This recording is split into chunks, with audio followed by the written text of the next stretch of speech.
Dr. Morris here again. I want to thank you all for viewing our videos, and I appreciate your questions. One of the most commonly asked questions is the word diabetes. And as you know, there's considered two types of diabetes, type 1 and type 2. So I'm going to discuss those and show you how to find a remedy or a cure to these, because diabetes is easy to cure. But I want to first remind you about the word diseases. Medical doctors commonly use these concepts to confuse the patient. They use these concepts, and most endocrinologists consider diabetes as an autoimmune problem. There's no such thing as an autoimmune problem. No such thing. Doesn't exist. So we're going to discuss today what causes blood sugar problems, both hypo, hyper, and the two types of hyperglycemia, which is diabetes. And it's important that you review the four-part series on the great lymphatic system, what causes diseases, because it's important for you to understand the lymphatic system and the two sides of chemistry. Because except for genetic memories, how you weaken the cells of your body is through the two major fluids that control the health of them. And remember, these two fluids that control the health of your cells is the blood, which is the kitchen, and then you have the sewer fluids, the lymphatic system. When you look around where all your cells are, and that's your muscles, your bones, your liver, your heart, your kidneys, your prostate, your ovaries or uterus, it doesn't matter what tissue, your brain, skin, it's all just a bunch of cells. And two fluids invade most cells, flow around the cells. These are called interstitial fluids, simply the fluids that flow around cells. Remember, cells can't get up and go to the kitchen, and your cells can't get up and use the bathroom. That must be supplied on site. And because of that, cells live on this river of fluids, the interstitial fluids. 75% lymph, 25% blood. So the lymph system, of course, deals with the corrosive side of chemistry, that which is called acids. And then your blood deals with base chemistry predominantly.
disease, you're fighting a weakness in the glands.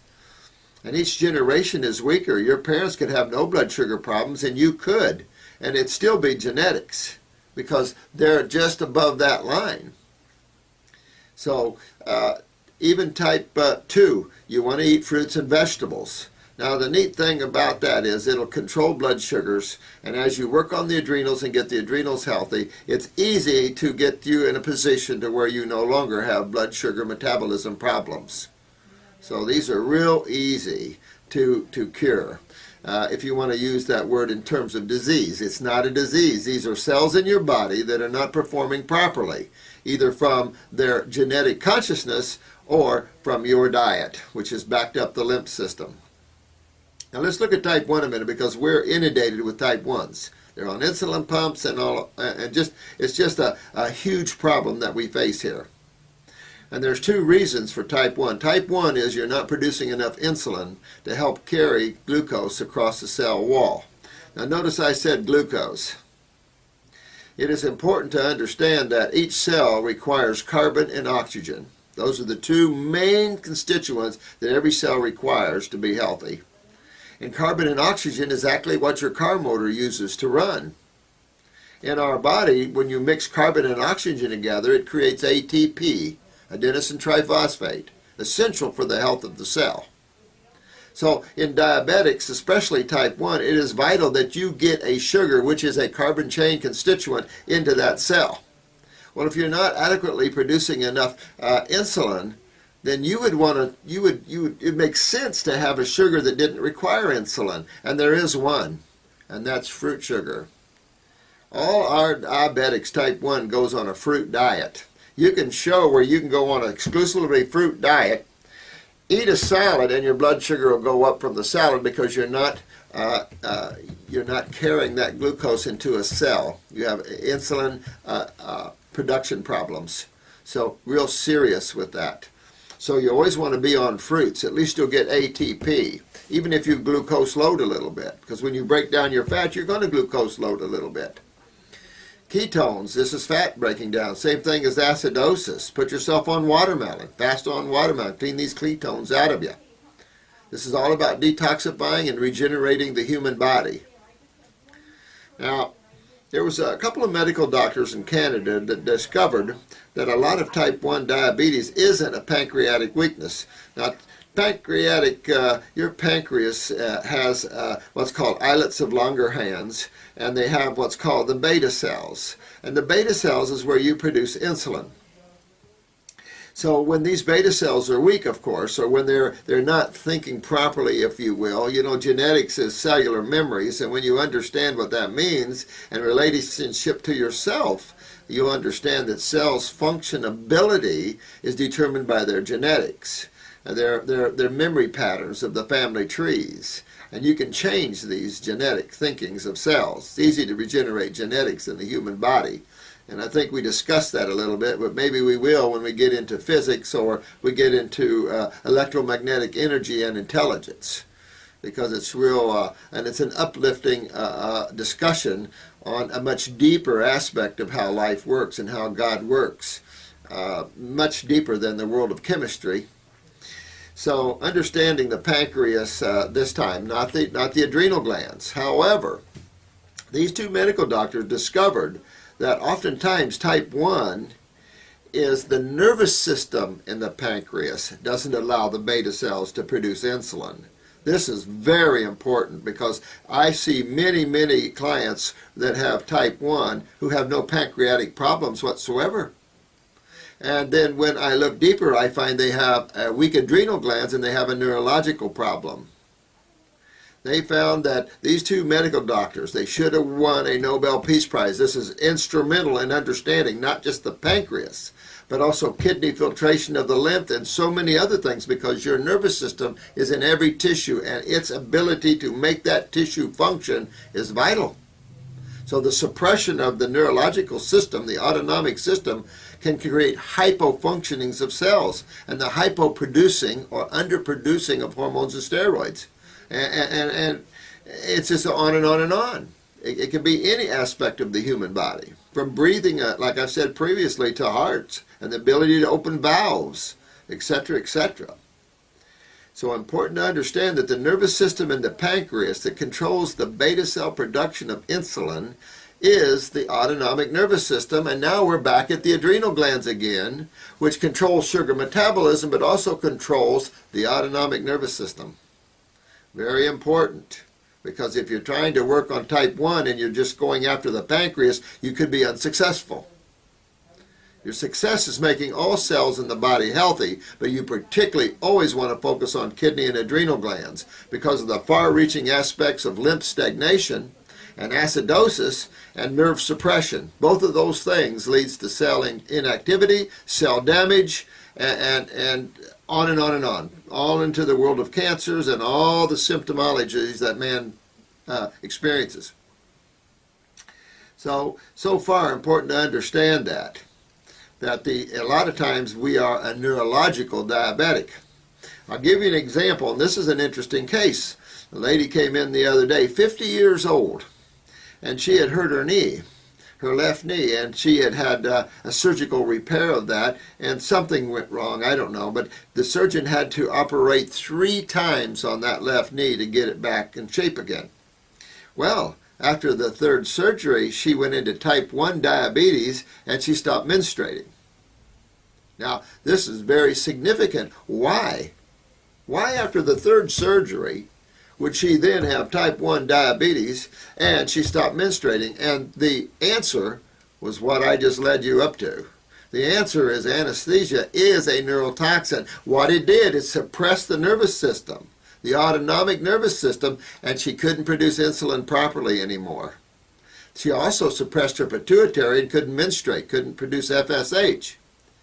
So this suppresses head to toe, even the central nervous system.